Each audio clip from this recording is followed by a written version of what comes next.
I'm Mark Noble, and this is the Academy of Football Podcast. Yo, this is the Academy of Football in claret and blue. Absolutely massive, they just ain't got a clue. But just watch how we move, we got it here, come and see. Yeah, stepping in clean. Irons. Hello everyone and welcome to the Academy of Football Podcast. I'm Kevin Slade. I'm excited to welcome our guest today who joined our famous academy at just 7 years old, and he was a part of the squad in the famous promotion winning season in 11-12. Rob Hall, thanks for coming on, mate. How are you? No problem. I'm all good. All good. Thank stuff. you for having me. That's amazing. No, pleasure to have you, mate. So I'm going to take you back to the very, very start. Yep. Where it all began, where you grew up. Aylesbury? Yeah, Aylesbury, I'm familiar. Yeah, I grew up there.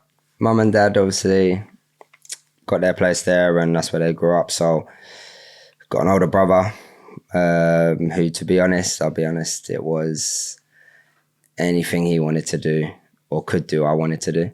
So yeah, I really looked up to my brother, and yeah, just it's funny really. That's how I kind of got into West Ham. A random scout was driving past, I want to say, at a tournament that my brother was obviously playing in, and I wasn't old enough at the time. I was about 6, maybe just turned 6.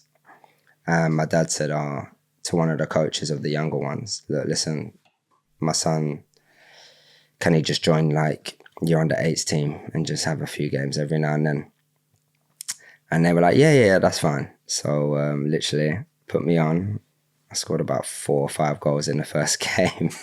And this scout happened to be walking past, and then he watched me for the rest of the tournament. So, and that's how I got scouted, to be honest. Winger, up front? I was a striker then. Yeah. To be honest, back then, obviously, you ain't got a position, you just play anywhere. But I kind of decided when West Ham became obviously serious, and they were like, we want you to sign for us. And obviously, I was about, 7 years old. They were like, what position you want to play? So I just put down striker. Wanted to score goals, and then that was it. And that was in 2001, so that was around about the time we had the likes of, Di Canio, Canute, Defoe at the club. We'll get onto that in a little while. You was once labelled as the next Jermain Defoe. Yeah. Was you in and around those type of players at the time? No, because you did say Glenn Roeder come to watch you train, didn't you, at one point? Yeah. Glenn Roeder watched us train when we were young. I'm trying to think of the team that we used to play. So it was like every other Saturday or every other Sunday, we'd play a game when we were under 7s, because the academy didn't start till under 9s, I want to say. So when we used to play this team, I always remember it like Romford Royals or something like that. We always used to play them. So, but Glenn Roeder ended up watching us train. And also we had a sort of, it's funny because I know Jermain quite well now. He came and trained with us, I want to say when we were under 9s, because he'd been sent off on the Saturday before, and his punishment was to come to the academy and sort of integrate with us and all that sort of stuff. So I've got a picture actually of him like signing all of our boots, like me, Danny Potts, Matthias Fanny Mo, all them boys, and like literally just trained with Jermain Defoe when we were like 9 years old. Because he was at Bolton at the time, wasn't he? And he scored about 15, 16 goals. Yeah, loads. Yeah, he was on loan because we got him from Charlton's academy. There was a big tribunal surrounding that as well, as I remember rightly. So would you say Jermain was the type of player that you looked up to when you was at the club at that time? Massive. Yeah. It's funny because role model. Yeah, like I said, it's funny now because I done a coaching badge in the summer just gone. So we spent like the last year together, and like speaking to him now, and he's obviously so humble, so down to earth, such a good guy. Like being sort of labelled as him coming through the academy and all of that. And even to that, like he said he'd heard of my name. And I was like, what? Like, what are you talking about? And like it just takes you back, you know what I mean? But him and how he played, sort of that short, no backlift finish, shift and shoot, that was what I watched when I was a kid. Yeah, he was unreal. He's Jermain. a joke. Yeah, he was unreal. Yeah, because a lot of people compared him to Ian Wright at the time as well. Yeah. Well, mate, he was a joke, Jermain Defoe, and then he done the dirty on us, and I went over there, didn't he, in like 03, 04. So you've gone through the academy, you've gone through the whole system. Yeah. Can you explain how that is for a 7-year-old? Your parents were obviously heavily involved at that time as well. Yeah. So can you explain how you sort of go through the system at such a young age? You know what it was more, I think you just, as a kid, want to play football and you want to score goals, you want to have the ball at your feet, whatever it is, like that's what you enjoy. So I was just literally enjoying myself every session, every game. But every session and every game, I was improving so much. Like, I think anyone around that era of my academy years, like Arsenal's, Chelsea's, all of them, they'd all remember me for just whacking in goals against them. Were any of those clubs sniffing around you at the time? Yeah, loads. Was you approached by any of those clubs? Yeah, lots. And you chose to stay at West Ham? Yeah. I just chose, the big one was obviously Man United because like we were talking about, I'm a Man United fan. That was when I was 14 because that then, you don't just do a year. So every year you do another year's registration. And at 14, it's then a 2-year registration till you're 16. And that's when Man United, they wanted to like move my family up and all of that. And I still wasn't at the age to have a serious chat, but I just remember thinking like, look, what's the chances of me breaking through at Man United or West Ham? Plus, like I just loved it at West Ham at the time. Alex Ferguson was there as well at that time. Yeah. So you're kind of looking at it like, like obviously now I'm older, like financially and all that, it might have been different, but I think at the time you look at West Ham as a club, what I was to West Ham at the time and what they saw me doing just fitted in with how I felt and how much I loved the club at the time. So that's why I decided to stay. And I wasn't going anywhere. Like most clubs did try every year and it just weren't, it was just like, nah, like not interested. So like I said, from a fan's perspective, when you get ingrained into the club, like it's a family club, it's not a choice. You know, it's your fathers, your grandfathers. You know, we spoke about this off camera. Yeah. And you actually said to me, I was a Man United fan when I was growing up, but I then became a West Ham fan purely for that reason. And we call it the West Ham way. Do you know what I mean? So it's true. Yeah. It is true. It's like you say, you just grow into a West Ham boy, as I call it, because like you go into the games, like you grow up, then you're not just driving and pulling up in the car park, like you're walking down Green Street, you know what I mean? Like all of that sort of stuff. And you're seeing the market stands, you're seeing all of that sort of stuff. And you're like, this is actually what it's about. So then by the time you come to making your debut, like you remember all that stuff. Like you remember seeing the fans walking into the stadium and the buzz that they have and how sort of passionate they are about it. Obviously, the atmosphere of Upton Park is just like probably the best I've played under or in. So it does sort of shape you growing up in the West Ham way and the morals and like how professional it is, how they sort of mould you as a human with respect and all of them sort of things. Like you just become to love the club and you just think like even now, like I still want them to do well. Like that never leaves you, you know. Do you check for the scores? Yeah. You still check for so West Ham scores? I check for 3 teams, obviously Man United, West Ham, and obviously Oxford. They're the 3 teams I check. Anyone else I don't really check for, I'll be honest. Yeah, of course. So between the ages of 12 to 14, you was kind of approached by Man United. And I'm going to say that was round about the time we had Gianfranco Zola at the club. Yeah. So what did Gianfranco think of you? Because I would say you was a typical Zola player. Yeah, so and even that, like coming across someone like Zola in the world of football. So I was 15. He was actually the one who first integrated me into like a first team environment. So I think we played Grays Athletic at Thurrock. No, sorry, at Grays. It would have been at Grays because it was a pre-season friendly. And it was I come out of school for it because I'd done the pre-season with Zola.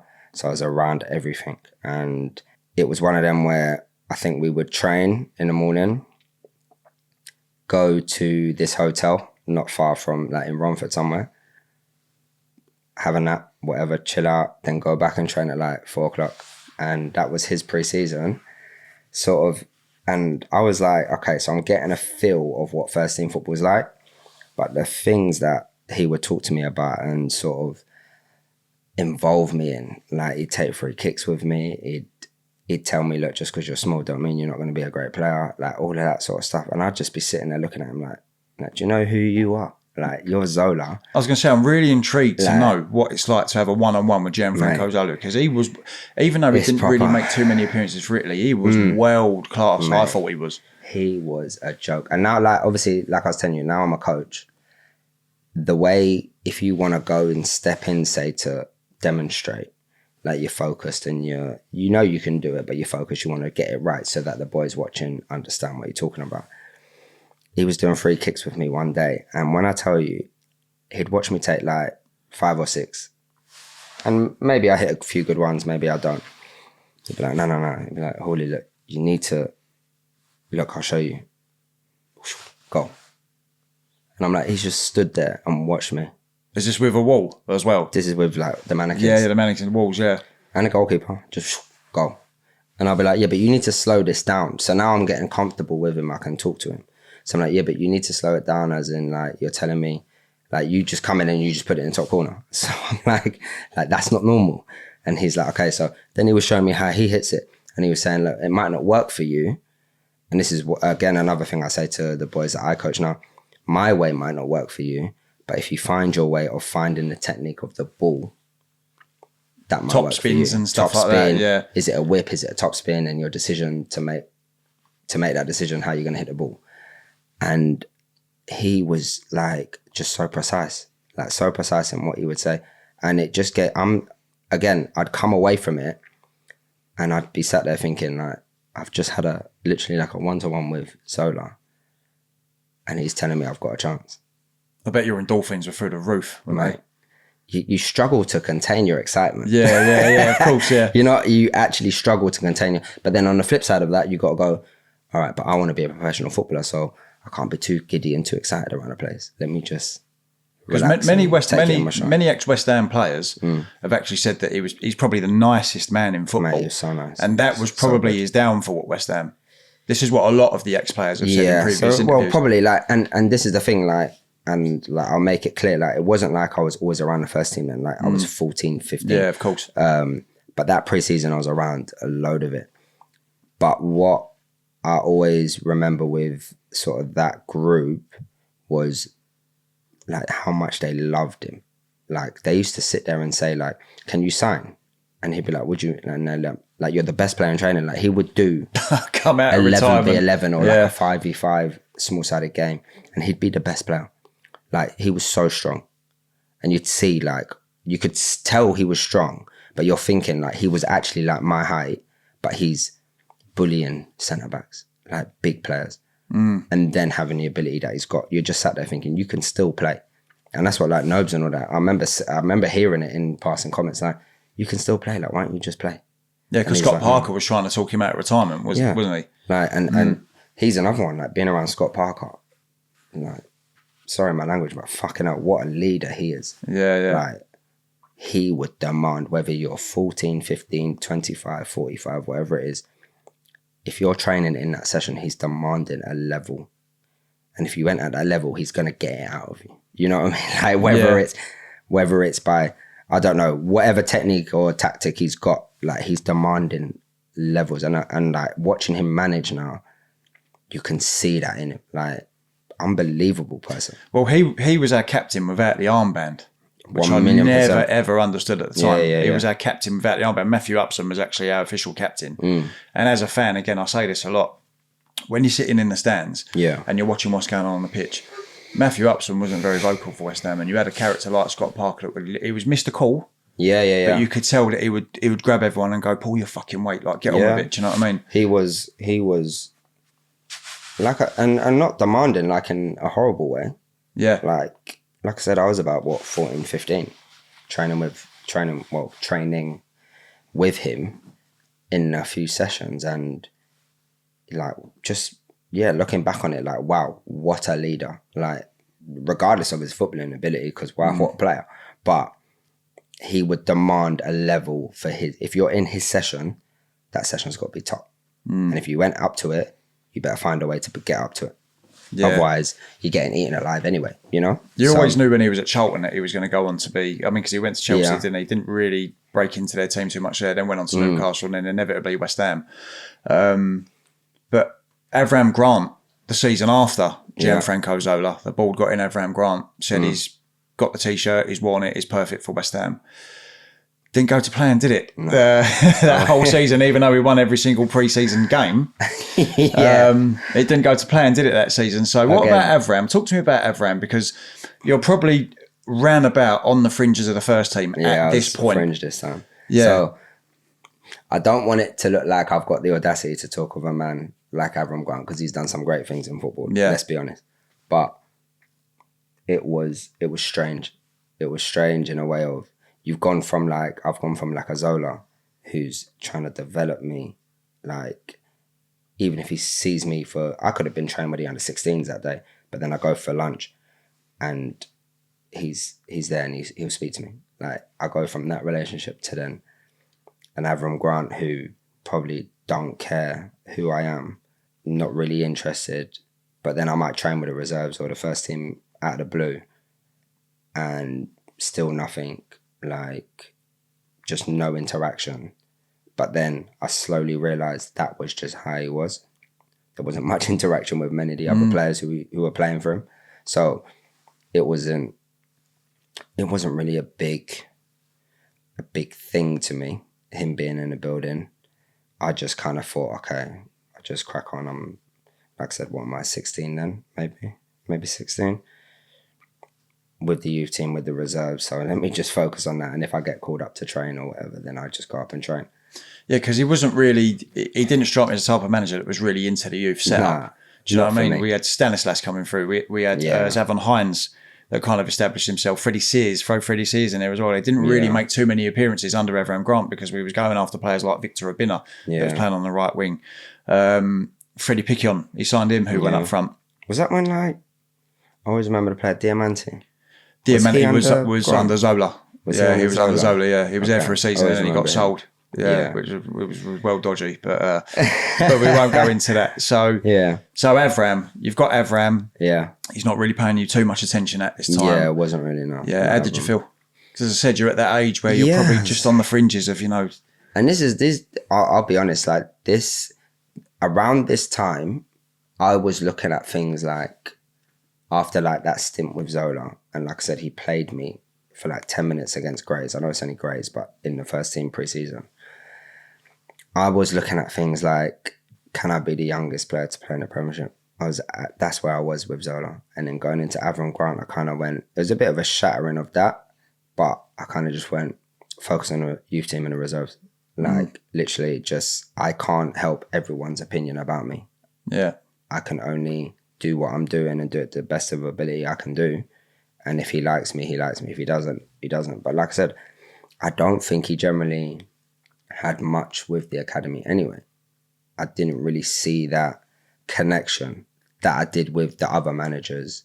Because surely I'm looking at, if you come in as West Ham manager, one of the first protocols I'm going to look at is the academy. Because it's an academy club. Why do you think that is with some managers, Rob? You get some managers that come into a football club and are absolutely just not interested in the academy whatsoever because you're a coach yourself now. Yeah. You know what I mean? Under 18s levels. Like, why do you think a manager will come into a football club? As I say, Zola, he was all for the academy, and then Avram Grant comes in and he's just like, not giving any of you a sniff, just not interested whatsoever. Yeah, I guess, look, it's a results business. So I guess you're going to focus on getting the result, whatever gets you the result on a Saturday. But at the same time, I still thoroughly believe at other clubs that might be cool, but at West Ham, I just don't think it is. Like West Ham is known for bringing players through. Well, like, the Academy of Football. Yeah, this is what I mean. Like everyone who knows or sees West Ham, whether they're a fan or not, knows they produce players. It's that simple. There's like a conveyor belt, especially in that time as well, from the late 90s into the early 2000s, into the 10s when you was there was just a conveyor belt of players coming through. 1,000,000%. Yeah. And that's how it's always been, and that's how I think this club will always be, and it should be. And if it isn't, then that's where it might be a problem. But West Ham is an academy club. That's how I see it, and it shouldn't change. Yeah, I know. It's a sad state of affairs when you've got someone like Avram Grant that comes into the club. Yeah, there's got absolutely no connection with the club whatsoever. We inevitably get relegated because we were fucking piss poor that season. You're approaching 17, 18 at this point, right? Yeah. Big Sam comes in. Yeah. Brings in Kevin Nolan with him as well. Massive leader, big character in the dressing room. He is massive. Now you're getting your chance because you're training with the first team. What was Sam like? Was it his choice to bring you into the first team, or did someone sort of whisper in his ear and say, look at this kid that we've got? Because like I said, you was labelled as the next Jermain Defoe, and every West Ham fan knew who you were. So we got the schedule sent out, and I didn't get the schedule for the youth team and the reserves. And I was thinking, why didn't I get it? But then there was like maybe 3 or 4 of us, these boys were older than me, that got told, you're in with the first team, so we're going to send you through the first team schedule. So I was like, okay. And this was obviously Allardyce's first day. So I literally, from that, started the first day pre-season with Allardyce, and I literally just stayed with them. I was in the first team then. Like, a few funny stories, well, I'm sure we'll get to. But by then I was a first team player. I'd always dip into the reserves for games, because obviously I wasn't playing every game for the first team. So I'd always dip into the reserves and whatnot. But yeah, Allardyce was unique, and I always got along with him, to be honest. Can you elaborate on that? Unique in what sense? So that pre-season we went away, I don't know if it was like Switzerland or something. And he said, all right, everyone will have a time slot to come and knock on my door and we'll have a chat. So I was like, okay, what's my time? I see my time. So I went there, knocked on the door, no answer. Knocked on the door, no answer. You can imagine I'm just like tiny, I'm just going. And then next minute, I must have been waiting there for about 5-10 minutes. And then he's smashed open the door and he's just been like, fucking hell, Hawley, any danger you knocking the door like a man? And I was just looking at him like, I'm like, oh, sorry, gaffer, blah, blah, blah. He's like, come have a chat. And then he's whacking big suite. Like, we all had these little rooms, like, they're decent rooms, of course. He had a whacking big suite, sofa and all this. He was like, have a seat, blah, blah, blah. So I sat down. And he was like, how do you think it's been? And I thought, I think I've been doing really well. And I thought I've done well in the games. Because we played like Basel. We played Basel and Shaqiri played. Yeah. And I hit the post. I always remember I hit the post in that game. So it created a bit of, oh, fucking hell, who's this kid sort of thing. So anyway, I said, I thought I'd done well in the games and blah, blah, blah. And he was like, look, Hawley, I'll be honest with you. So I thought, oh, gosh. He was like, look, you are a wonderful, like, great player, but you're not my type of player. So what I'm going to do is I'm going to integrate you into the first team in a way of you'll be on the bench. You might come on a few times, you might not. But then come like January or the end of the year, I'm going to look to sell you to a bigger club and use the money to buy someone who fits my sort of profile. So I was just like, okay. And he was like, oh, is that all you got to say? And I said, oh, well, obviously I'd love to stay here. But he was like, no, I'm not telling you to leave, but I'm going to integrate you and get your name out there, basically, and a buzz, and make as much money off you as we can, basically. So I was like, okay, fair enough. And then he was like, all good? So I was like, yeah, all right. So I left that room, fucking whacking big door slammed behind me. So I left that room and I just remember coming out of there thinking, like, I'm in the business now. Like, that's literally what I thought I'm in the real world of football. Bearing in mind, I'm 17. Yeah, very cutthroat as well. Because he's a big character as well when he's out. Yeah, he's fucking intimidating. And yeah, like, I'm not sitting here saying, like, he treated me badly or anything. Like, he was great for me. And, like, he actually loved me and he did play me as much as he could. Maybe a few times he could have played me more. There was one, Southampton, when we was in the Premiership. He brought, do you remember Madiba? Maiga. Yeah, Madiba Maiga, yeah. He brought him on instead of me and I was absolutely fuming. And then, make it worse, in the last kick of the game he scored. So I was like, all right, fair enough. But yeah, he played me as much as he could. And yeah, like, he stuck to his word. It was the most honest conversation I'd probably had in football from such a stature of a man. So I can't ever knock it or disrespect him because he was so good for me. What he generally was, because that was his plan. He knew my plan and he tried to make my plan happen. But he had to stick to what he wanted to do. Yeah, because that was round about the time. He brought David Bentley in as well, right winger. He brought him in. That was before, wasn't it, Bentley?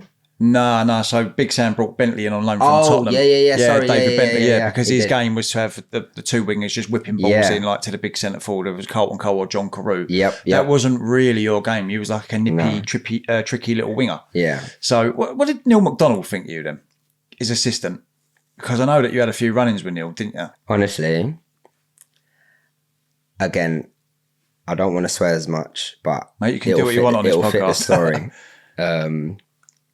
So the first one was, so I'd obviously broken that pre-season and we'd come back now and James Saban, the kit man, pretty sure he's still the kit man now. Yeah, he is, yeah. He, lovely guy, love James. So anyway, he's like, I was like, I've come into training and my kit's not in the reserve change room. So I'm like, where's my fucking kit? Like, I'm fuming. Like, I'm fuming, but I'm not making a big deal. So I'm like, but I've got things to do. I need to go in the gym and whatever it is. I'll go to the kit room at Chad Relief. But obviously, the kit room and all the rooms for all the kit and the boots, they're outside the first team changing room. So they're on the, not other side, but just like a little walk in the building. So I've gone from there in my own clothes, which we never used to like doing, is walking through the sort of dinner room in your own clothes because it looks a bit big-timey. You meant to get changed and then you're in the club. So anyway, so I've walked through. So I'm already half thinking someone's going to say something to me. So I walk through. No one says anything, but I get to the kit room. I'm like, J-Man, where's my kit?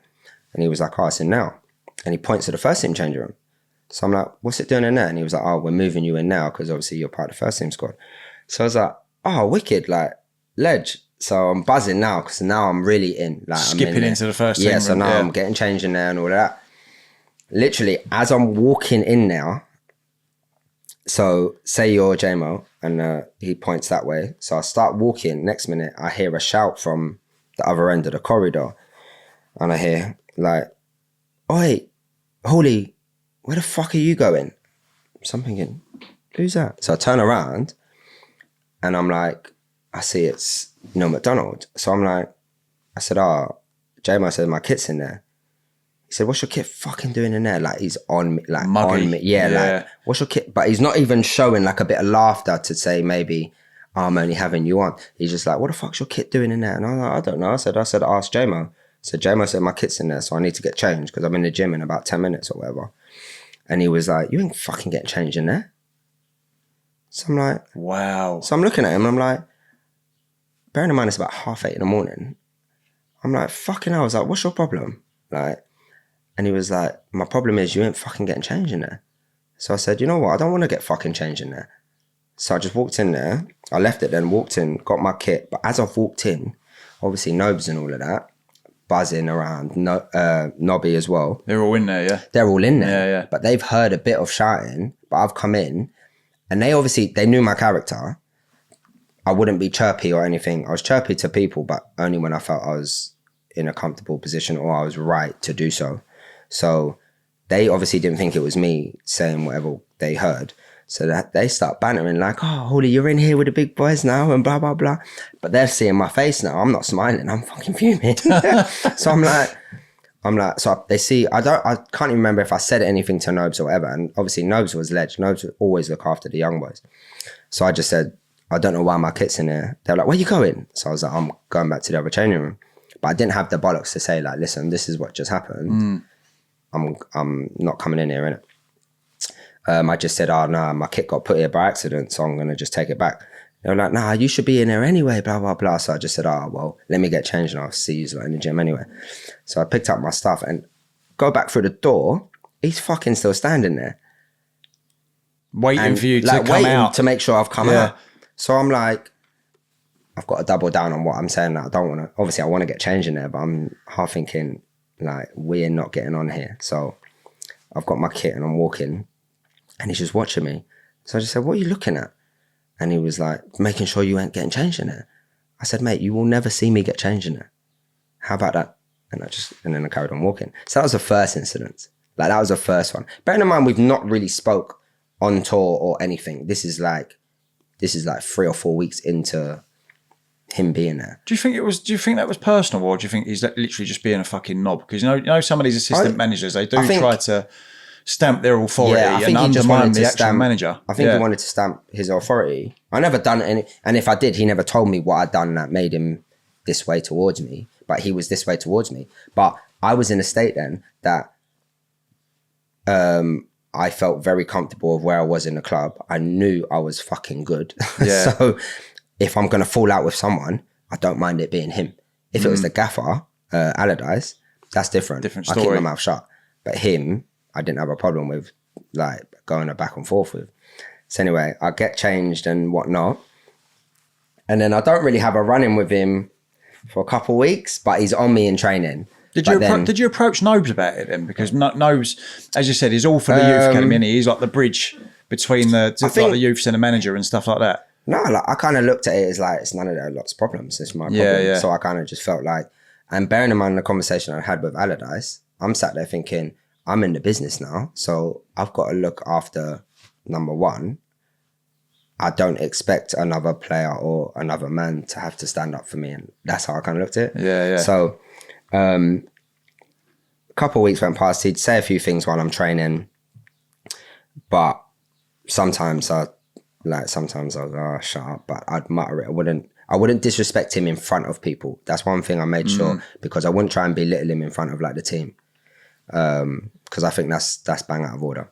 So anyway, the next one was, this is the worst one. This is worse than the changing room one. So Ian Hendon was a reserve manager. Now, even though I'm with the first team, I've obviously taken myself out of their changing room and fucking, I'm getting changed for the reserves. They used to go out, say, I don't know, 10 minutes, 5 minutes before the first team. So I would always walk, and obviously, you know Chadwell Heath, the pitch near the... You come out of the porter cabins, didn't you? And they all go in a row like that. Yeah, so the furthest one to the left where the car park is, there's like a little pitch there. Most of the reserves training at the time was around that pitch. And what we used to do is we used to go out and come... You know, you had the long fence next to the dome that would stop the balls, obviously going past that pitch. We would just go left here and go to that pitch there. But obviously the first team trained on these two pitches. So what I used to do was walk through the gate here, and then I'd always speak to Hendo and double check that I'm with the first team. And it got to a stage where he was like, you know, you're with the first team. Stop asking me, just go over. But so I'd go up that way, ask him, and then divert and walk across the pitches to the first team. But they'd come out the dome and they'd come up because they'd do activation and go out there. So then I'd do then it got to a stage where I was doing activation and coming out this way. But for one reason, one day we didn't have activation or anything in the dome. So I've just gone out with the reserve boys and like my boys my age. And Hendo's gone, yeah, Hawley, you're over there. But also Leo Chambers, you're over there as well. So me and Leo start walking over. And it's like I said, it's a pitch. There's a pitch in between and then the first thing. So I'm walking over. And I kid you not, we're walking over and he waits until I get right over where everyone is and kicking the balls about. And he's gone, what the fuck are you doing over here? And I'm like, training. I said, Hendo said, I'm training over here. And he was like, fucking go back there, you cunt. And I just went. He calls you a cunt? Yeah, just in front of everyone. See, this is where it starts to get personal. So then I was like, and I remember just saying something like, that's the last time, boy. And a few of the players heard it. Nobes and that didn't hear it, but it was more, we had like a little French African group at the time, like Mo Diame and all of them sort of boys. And they all heard it. And I remember they spoke to me afterwards. And because they heard me say, that's the last time. I obviously just walked back and then just trained. But from when he, obviously, I don't like swearing that word as well. Like when he cunted me off in front of everyone, I was done with him. Like I was fucking livid. I was livid with that one. Yeah, that's next level, ain't it? Because there's doing it in a corridor with the kit man there. And this is doing it in front of all your mates, people that you speak to every single day. Yeah, no. And I think even like people like Tonks and that would ask me afterwards, like, why does he speak to you like that? And like, don't get me wrong, this isn't a situation where it was every day. It was just out of the blue, a random one where like the changing room incident and then that incident where I'm walking across the flipping pitch. When you cut me off in front of someone, I don't care if you're 10, again, 45, whatever. You don't do that. Like, I was just like, you don't do that. So anyway, I walked back and just trained as normal. But every time he spoke to me after that, I didn't speak to him. Just didn't speak to him. Like, it winds me up even on my debut. I had, it's funny because our under 18s at Oxford, we played Man United in the FA Youth Cup the other day, right? And one guy works for BT Sport TNT. He texted me because he was going to the game. And he was like, I've got a few files here that you might like, yeah? And I was like, what? And they must have done something on me on the TV, obviously when I was younger. And it was my debut when I played against Fulham. And who's hugging me the most and holding me and giving me all the instructions? Not Neil McDonald. Yeah. Yeah, it's a bit snidey. And you can see my face. He's talking, I'm not even looking at him. Not acknowledging I'm just looking. I'm just like, I don't know what I'm looking at. Obviously I'm looking at the pitch, but I'm just looking straight ahead. I'm not even listening to him. Because loads of cameras are on him. That's right. Honestly, when I've seen it, I'm fucking living. See, I think that's worse than picking on a player every single day. Because if it comes out of the blue, that kind of sounds to me like it's a bit of mind games. Do you think him and Sam had a conversation about your future at West Ham or not? And that was his way of making you feel uncomfortable. Maybe it was his hindsight way of getting me out or something. Yeah. But every time I spoke to Allardyce was sweet. Like I remember I had to go in and I can't remember what it is we had to sign as players, but I had to sign it and I hadn't signed it. So Laura, the woman who sorts all the stuff out, called me in to sign this piece of paper. And he happened to be in the office. And he was like, here, Laura, just slip under that new contract we offered him. So he's here for the next 4 years. And we just laughed it off. Yeah. But he was always like on that level with me. Yeah, like, he was never on way, me. didn't he, like, don't get me wrong, if I'd done something like he had a go at me once for wearing mouldeds and rightly so. I should have had studs on. Like, it is what it is. Like, but he was never out of order towards me. Whereas McDonald, like, I've never seen him since neither. Like, never come across him. He even went to Blackpool when I could have played Blackpool. Yeah, he did move on, didn't he, to manage. We didn't even, like, play them in that period of time. I think he got sacked or whatever by the time and, like, never, like, even now. And the worst thing is, you know what? Even if I saw him, like, today, if he said hello, I'd speak to him. I'd be like, yeah, everything all right? Like, I don't begrudge anything. But at the time, and where I was young and he was a young man. more, like I say, I used the word chirpy and a bit more reaction driven back then. Like, I'd be like, no, I'm not fucking speaking to him. But yeah, it was out the blue and it was very random and it was a bit like out of order, most of it. Was he like that with anyone else at the club? Any of the youths or any of the first team players? I think he got a bit like it with Leo Chambers. Yeah. I think he got a bit like it with Leo because when I'd left, Leo had a phone call with me about it. But not like just about that. That's not why he rang me, but he mentioned a few things then. But yeah, like, it was a weird one for me. Like, and I couldn't give a shit about it. Chalk and cheese, him and Sam. Yeah, like, I generally couldn't, like, his opinion did not matter to me one bit. But Big Sam's was everything because he told me what the plan was. So, like, my plan and his plan, and then what that plan looks like together. He'd already told me. So it was more, all right, I know where I'm at with Big Sam, and that's all I care about. If I can get as many appearances as I can, and then he sells me to a Man United or whatever, hopefully, then happy days. But Neil McDonald ain't standing in the way of that. To me, that's how I thought. Yeah, it's a shame, really, mate. I'm sorry to hear that you went through that. I mean, as a young player as well, coming through the academy, your dream is to break into the first team and play for West Ham, and you've got an absolute knob. Yeah, it's a tool, but it's one of them. At the same time, though, as well, where I'm at in my life now, kind of it could have shaped me in some way or form. Character building to who I am now. Yeah, character building. Which what I am now, I am very proud of. So, them sort of incidents could have helped that. I don't know, you know. So that I just try and flip it to a positive, if anything. What was the morale like in the dressing room at that time? Because obviously we went on an amazing run. Yeah, right up until sort of November, December sort of time. And then we talk about Reading, they come out of nowhere. What was the morale like in the dressing room at the time? Because it was between us and Southampton for so long. I remember who did we play? Did we play Nottingham Forest at home? and we won 3-1 and we went top. Southampton must have drew that day. I think they played at 12 and we played later it was. Yeah, it was Nottingham Forest, yeah. Something like that. And I remember coming on in that game and we went top, and it was like, how do I explain it? I remember speaking to one of my boys afterwards and I was like, yeah, like I played about 15 minutes. Team's gone top. I've come on and made a good impact, had a free kick, had this and done well, blah, blah, blah. Like, I feel a part of it now. And it was you've cemented your place. That's it. You're like, here now. I'm in the squad now. Like, and there's one thing being in the squad, but there's one thing being in the matchday squad. You know, I felt like I think I'm on my way to cementing a matchday squad. Like, I'll always be on the bench if I carry on doing what I'm doing. So it was a good vibe. Like, it was. You got to think the characters there were massive. Like, you got Nobes, Nobby, Andy Carroll, Cotton Cole, Tom Kitts, like Jack Collison, all of these boys are massive characters, and in the changing room, they're massive. Carnage. Yeah, like it's. Have you got any stories from the changing room or not? Because I know that Noble and Tompkins, they were like thick as thieves, weren't they?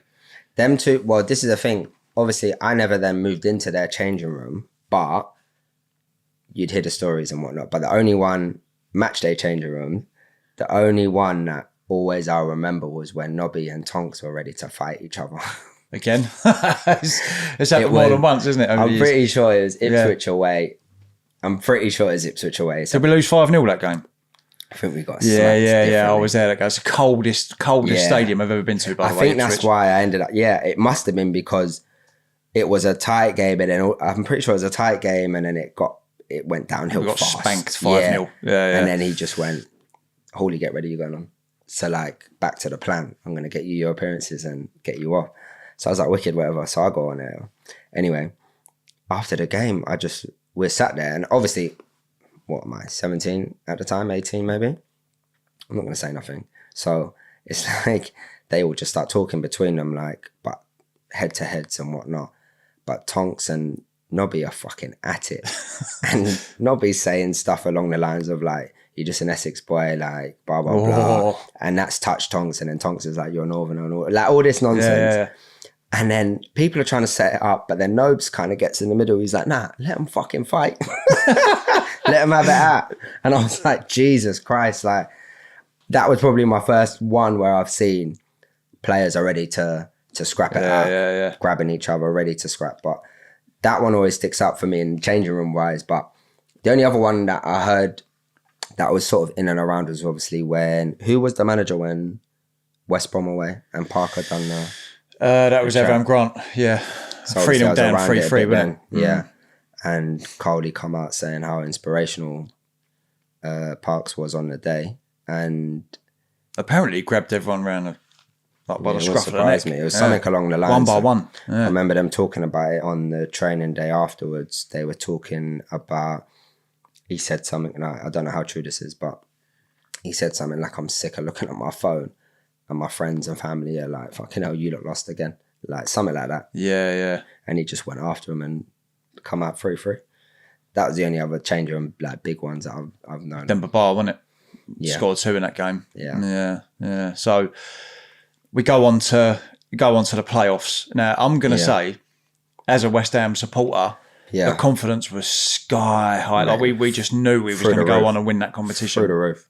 Like, around that time, it was like January. You then signed like your Nicky Maynards, Bulldog, all of that. Vaz has come in. Ravel Morrison as well. Rav he came in that time. Yeah. Like, you're signing top players, not just for that league, but for the Premiership, really. What was your experiences with Rav? Did you have much to do with Rav or not? Yeah. What was your experiences with him? So I played with Rav from when I was probably about 14 with England. So we played with each other through England, and then he come to West Ham, played with each other at West Ham, and then we went to Birmingham on loan together. Yeah. Well, I say together, he went at the start of pre-season, and I went in maybe September, October time. Was he really as good as what everyone says he was, Rav? Yeah. Because I know Ferguson, we've heard this story so many times. He was like, he's the best youth player I've ever seen come through at Man United. The best. And he had his problems, and obviously he went to West Ham. But again, I wouldn't say he was an Allardyce type of player. So how did that even come about? He really ain't an Allardyce type of player, is he? I actually don't know. I think Sir Alex Ferguson's probably looked at Allardyce as the most suited person to probably get something out of Rav. Yeah, it was literally a case of take him. Like, just do like, it. Like, you'll be able to handle him more more than anyone else. But yeah, Rav's a different level, mate. Did you train much with the first team at that age? Because he went out on loan pretty straight after. He went straight into their changing room, obviously straight as a first team player, because he was bought, wasn't he? I'm pretty sure. Yeah. So 700,000, I think. But we was always together, like in and around the training ground, because obviously I knew him from before anyway. From early, yeah. But yeah, as a player, ability wise, just megging everyone. Yeah, like no one comes close to what he could do with football. Wow, because I think Matthew Etherington was floating around at the time as well, wasn't he? He left, didn't he? And then he came back. I might have this right. It might be a couple of years later. And Matthew Etherington, he was trialling again with West Ham, and he had his problems. And Allardyce decided not to sign him. But Matthew Etherington said he would literally just meg everyone in training, laugh about it, and then go back round and do it again. Yeah, like he would. He'd done that to the senior players. Yeah. Okay. No. Like I remember once, because I'm not saying I was megging everyone, but there was a stage where confidence without the whole club was so high that, like, even myself, we used to do a thing where so if you weren't starting, so best way to put it, we played Crystal Palace, and obviously they had Wilf and Yannick either wing, Balassi and Zaha either wing. So to recreate that, Allardyce would always do 11v11 the day before, or the Thursday and the Friday. Say I would be Wilf and Ravel, Yannick, and the game plan was get the ball to us, and then we'd have to dribble and they'd have to deal with it, because that's what they're going to face the next day. And there was a stage where, like, you just felt I couldn't be tackled. I was just going through everyone. Just megging George just McCartney. Like going around. But then Rav would be just another level to that, like ability-wise. Not just getting past them. Like I might kick it past someone and go past or drop a shoulder. Rav would do some mad skill, nutmeg him, bring it back, and then go back at him again, and then probably do it again. What went wrong for him at West Ham, Rob, do you think? I know you was gone by then, but... The thing is, I know Rav well. Rav is such a clean-hearted person. Like, as a human, he's such a clean-hearted boy. But if you tell him something and then you don't stick to that, you could lose Rav within an instance. Yeah. And that's probably what it was.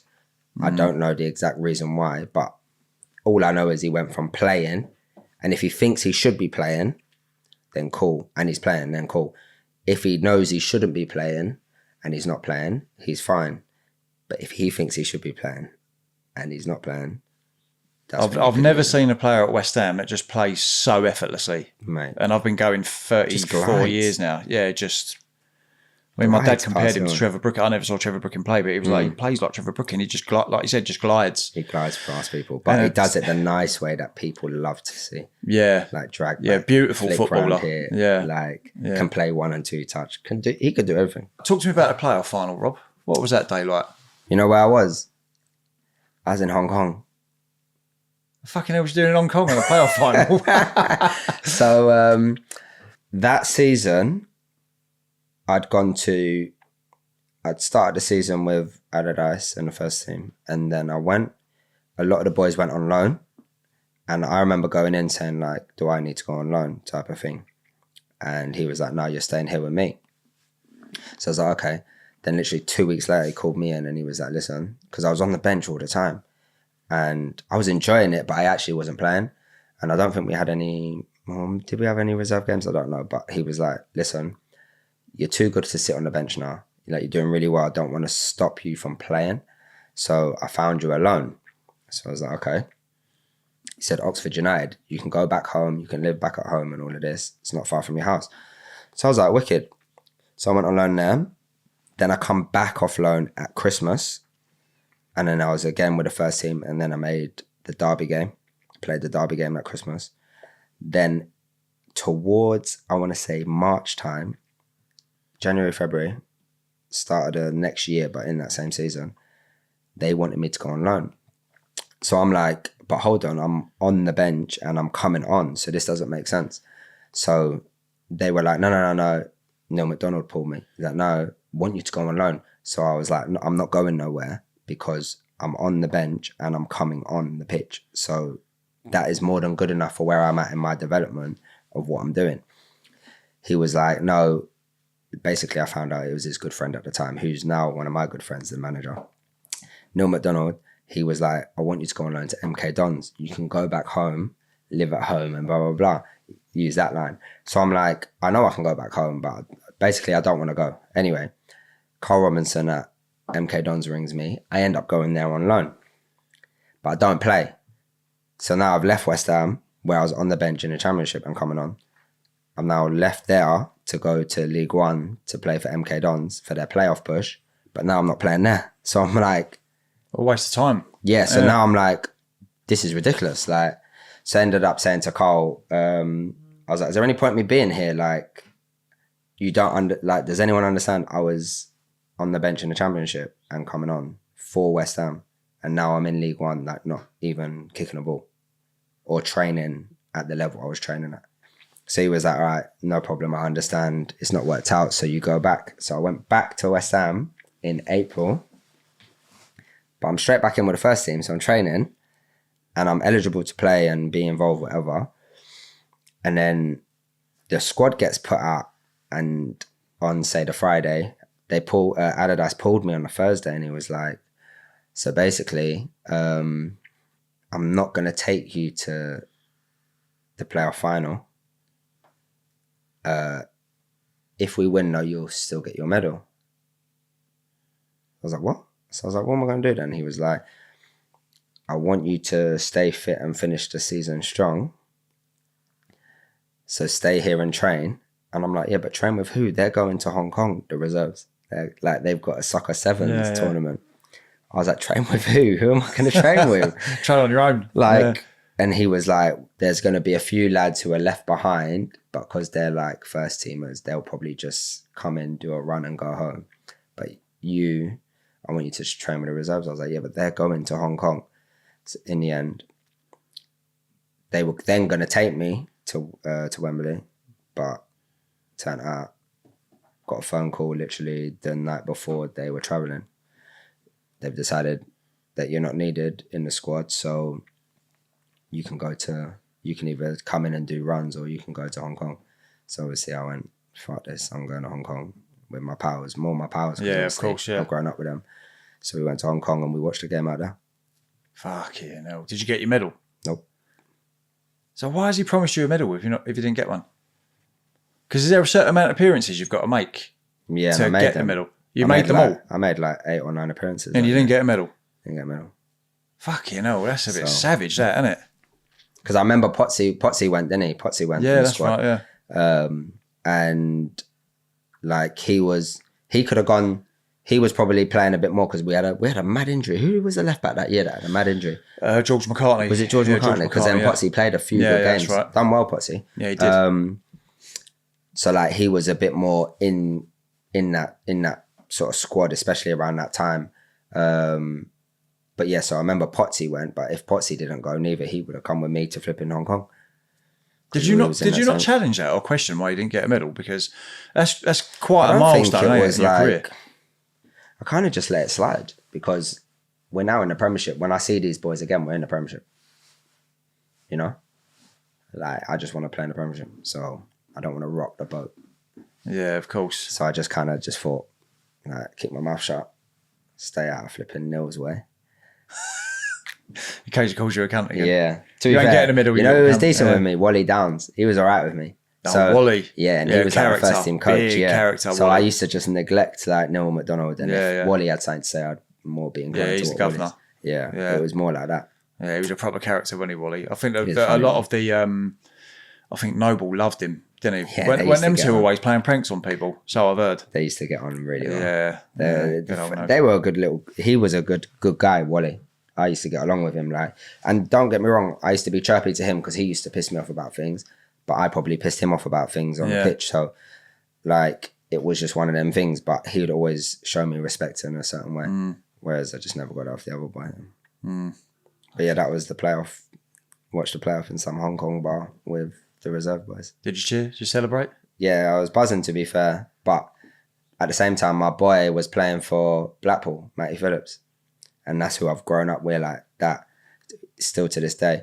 So it was a bit of a difficult one because I was like, you want him to do well, but at the same time, I want West Ham to.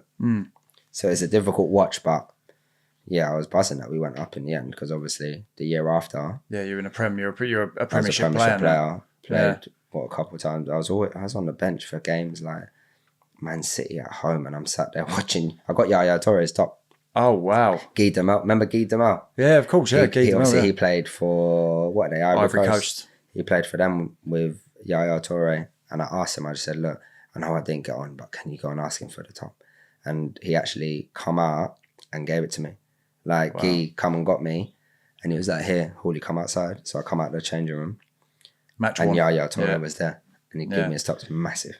Yeah, I bet. It's massive. And what a player he was, Yaya Toure, by the way. Brilliant. You don't get players like him around anymore. Yeah, no. He's probably the last of your box-to-box midfielders, wasn't he? He was brilliant. But Premier League. So like we was in a Premiership, so I didn't really want to rock the boat, and I was getting along with it. Like everything was working for me. I was getting appearances. I was a Premiership player, so it was where I wanted to be. So I didn't really want to be like, oh yeah, remember that medal that I should have had? I didn't want to be like that, so I just let it slide. You made your debut in the Premier League, though, didn't you, against Fulham? Yeah. 3-0 home win. Yeah. What was it like to make your Premier League debut? Stuff for dreams. Yeah. And you know what made it better? It was like the 12:30 kickoff, wasn't it? So yeah, it was early. Hot, boiling hot that day. Lovely day. And I just remember everyone was watching because it's the game before, like even other teams, they'll be watching the first half, like at least. It's the game before the 3:00 kickoffs that's on TV. Like, yeah, it was life-changing because that then soon becomes you've made your Premier League debut. Well, you're a Premier League player now, aren't you? Player. Yeah. You can't, not that I was doing anything crazy, but you can't be seen in certain places and all that sort of stuff. So it was life-changing, but to be fair, I didn't really have a lot of time at the time to process it. I probably process it more now than I did back then because we trained the next day. I remember training the Sunday. After the 3-0 win? Yeah, we trained the ones who didn't. I think it was like recovery for the obviously starting 11. And then the Sunday morning obviously was if you didn't start or play a lot of minutes, you'd train the next day because I then played a reserve game on the Monday. Wow. So, which was quite normal then. If you you get your minutes, you got to stay match fit. So it didn't bother me. But yeah, I didn't really have a lot of time to process it. I just played, and the next morning I trained like as normal. And Neil McDonald was still there at the time. He's giving you any grief? Giving you any grief? Session. Yeah, giving you grief or not? Probably. Yeah. I just made sure every time I trained, I ain't giving him any flipping reason to say anything to me. Yeah. So kept your nose clean, kept your head down. And that's what it would have been. He would have been. I looked at him as if I would have come in, I don't know, flipping and been shit in that session.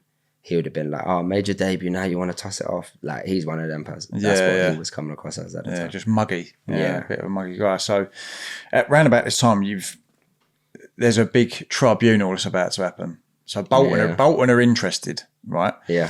Do you think, because as we know, Sam has got massive ties to Bolton, do you think there was a conversation out there or not? Because it wasn't something that anyone really thought about at the time. Probably. Because he's promised you, you've got a couple, you've got to make your name now. Yeah. We're going to get you a move to a big club. Do you think he's rang up Bolton and said, look, I've got this player. Yeah, he's fucking unreal. Talk me through the tribunal, Rob, because it's a bit of a taboo subject, ain't it? This tribunal. Yeah, so talk to us about this tribunal. Obviously, we finished that season and I hadn't signed the new contract that they'd offered me. Is there a reason why you didn't sign it? Yeah, I didn't. Their sort of plan for me didn't really make sense to me at the time. So financially, it didn't make sense, but I wasn't really worried about that at the time. But where I was, they wanted to kind of treat all of the players who were, say, under 21 the same. But in my head and what I was doing, I was on loan at Birmingham and Bolton that year. Well, mainly Birmingham that year in the Championship and playing a lot of games. Whereas the boys who they were putting me in the same sort of pool as were just in under 21s, or if they were on loan, it was like League Two. So I'm like, surely there's a difference here that I shouldn't be in this conversation or this outcome for that group. But they were kind of putting me in that. So that wasn't really making sense to me. And then they wanted me to, they said they wanted me, I'm going to be in the first team changing room and all of that sort of stuff. And I was probably a bit egotistical, like, no, I'm fine. Yeah, where I'm getting changed now. And then they wanted me to change number to like, I don't know, we'll say number 19. Squad number. Yeah.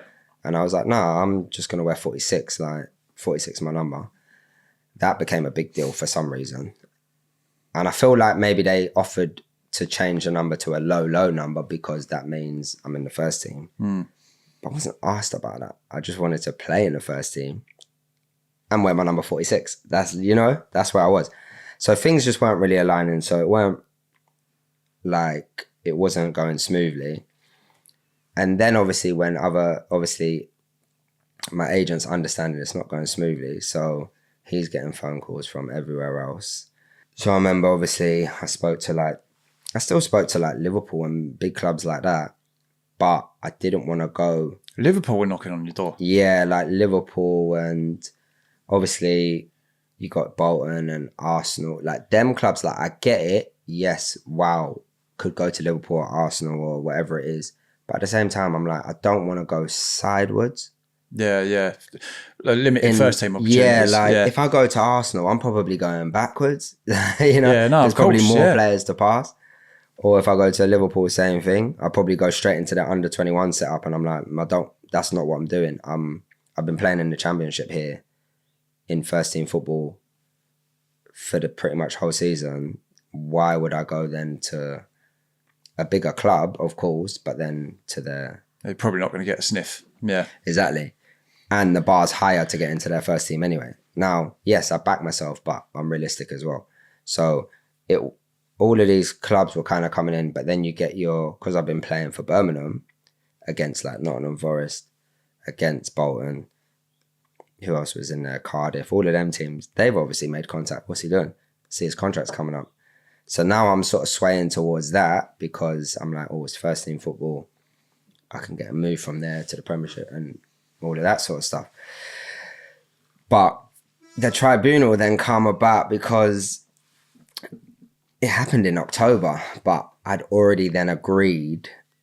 Fast forward, obviously, I was in Jamaica at the time, and my agent said, look, it's all agreed with Bolton, what you want. And I was like, fucking hell. I was like, Bolton, Jesus, okay.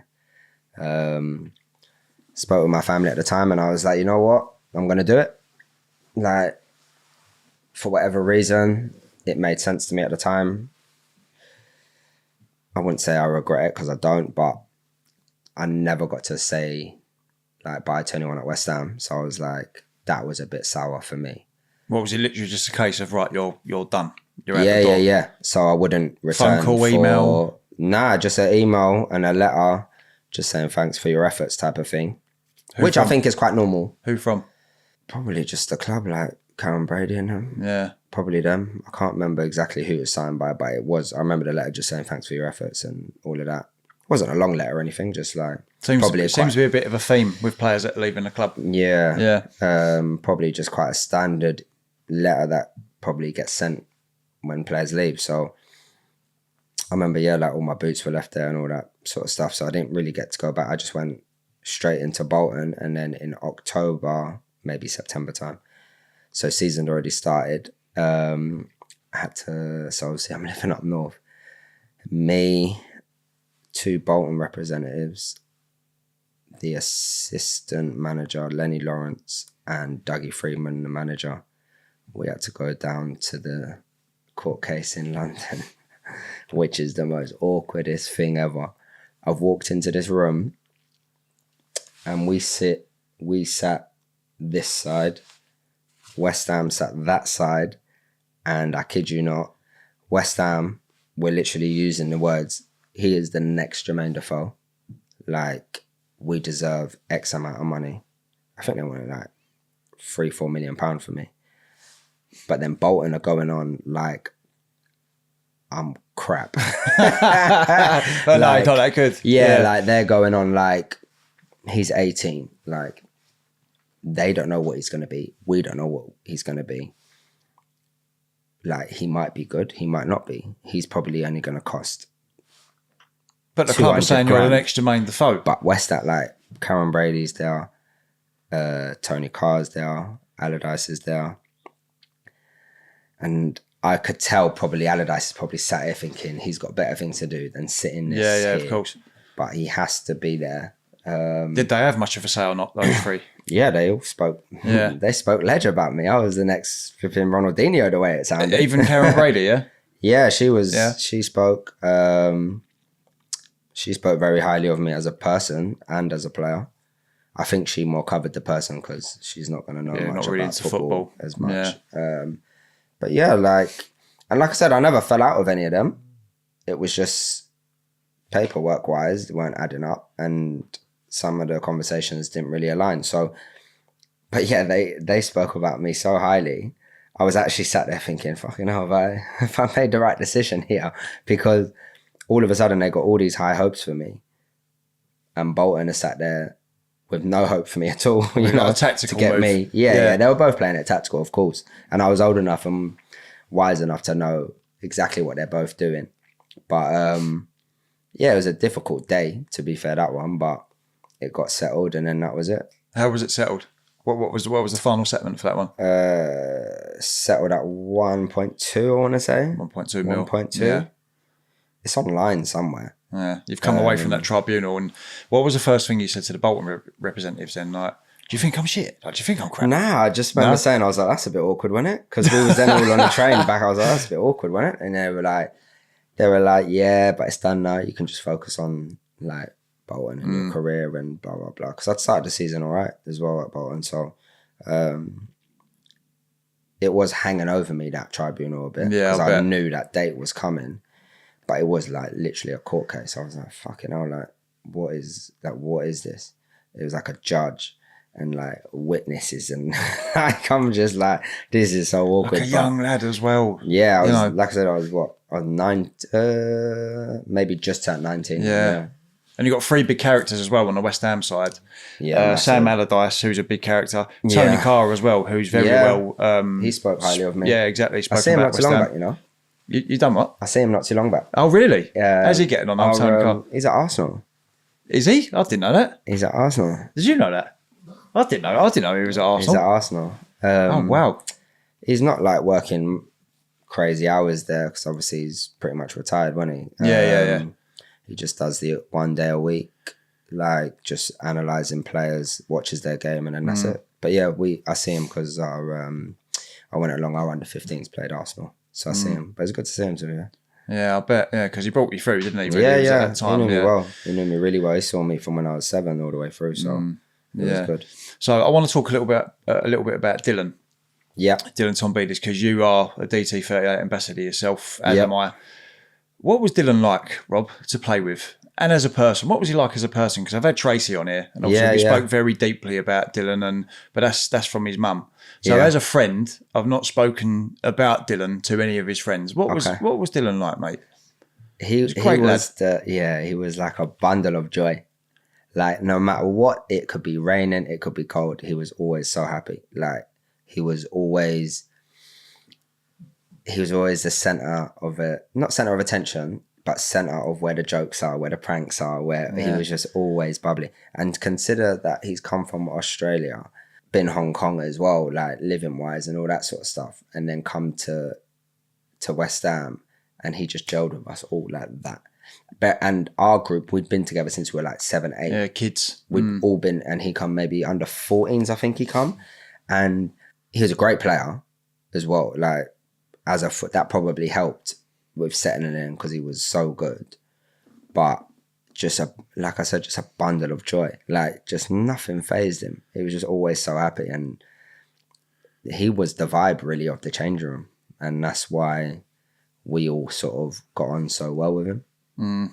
But as a player, I think, to be fair, Avram Grant saw him for a bit. So He was supposed to be ridiculous, wasn't he? So I can't, going back to Avram Grant, I can't say he neglected the academy that much, because Dill was getting a bit of a sniff around them times. But yeah, when it all come, it was the year I left. It was when I was at Bolton, yeah. He made his debut that season, didn't he? Yeah. Yeah. Well, he made his debut. It was in a cup game, wasn't it? He made his debut. He was on the bench for the last game of the season of 1 year.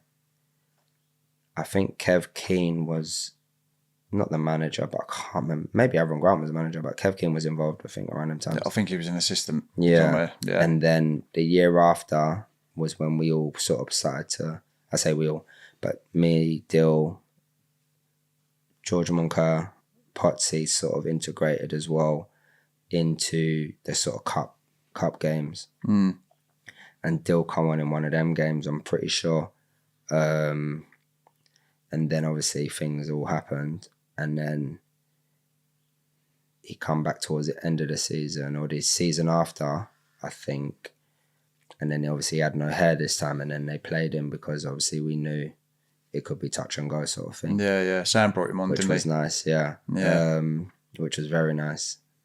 But yeah, no, Dill was brilliant. Like, and he was just a simple bundle of joy. Like, especially in the changing room. Like, watching the Premier League thing that they done on the TV on Sky, and there's a picture sort of towards the end of me and him, and it takes you back to that sort of that time of what we used to get up to in that changing room. It was just so funny, like, and it wouldn't be funny to anyone else, but just for us at the time, it was so funny, and he was always the main part of that. So it was, that's exactly what I would say it was like, to be fair. Yeah, fond memories of Dill. Yeah. As I say, I know Tracy. I know Tracy quite well. I know Taylor as well. I know his family, and he comes from a great crop. Yeah. So, very sad, very tragic with of course. Dylan. Yeah. I think the way it's sort of the way he's lived on though has been brilliant. Like, Tracy, a legacy, yeah. And all of everyone at DT38 deserves huge sort of credit for that, because it is important of what it stands for, and Dill, it's very important that no one ever, especially involved with West Ham, forgets who Dill was to this academy. Yeah, God bless him, mate. Yeah. Have you got any advice to give young players coming through any academies? Because you're an under-18 coach yourself. Have you got any advice for any young player that are coming through academy at the moment? Advice-wise, it's definitely, it's tough. It's mentally tough. I think if you stick on a sort of, you don't get too high, too low, too quick, and try and stay on a narrow sort of path, I think you've got every chance of going on to have a good career. However, a lot of the game now, I would say, is a lot more tactical. So it's not just about you on the ball. It's probably 20% what you're on the ball and 80% what you do when you're not on it. Because if I put it like this, if you played a football game now and you clipped every time you touch a football, so you might touch it for 3 seconds there, 4 seconds there, you'll probably, in a 90-minute game, equate up to maybe 3 minutes worth of you touching the ball, or 2 minutes there. What are you then doing for the other 87 minutes of that game? You know what I mean? So I think if people understand that, or young players coming up understand that, I think it puts into perspective how hard the game is now, and what they need to do off the ball is just as important as when they're on it. Don't get me wrong, you get the star quality players that can really light up a football pitch within them 3 minutes of them touching it, but I'm pretty sure for the other 87 minutes they're doing a lot of hard work and they're doing the right things tactically. So that's what I would say. And the most important advice is don't let the assistant manager call you a cunt. Yeah. And back yourself. Exactly that. Back yourself. Don't. Yeah. Yes, you got to respect your coaches and listen, but even like myself as a coach, we want questions. You want to be asked, why are you telling me this and why are you trying to show me this way and sort of stuff, because that means you're interested and you're learning. So if you're backing yourself, basically I wouldn't come and call you that as a coach, but if you back yourself and you want and you look after yourself, then I'm pretty sure they'll be all right. You know? Mate, thank you so much for coming on, Rob. Nah, we're going to wrap it up there, mate. I really wish I got to see more of you play for West Ham. I know. Thank you so much for coming on, mate. Thanks for having me. And all the best, mate. Thank Take you care. very much. Cheers. Come on, you Irons.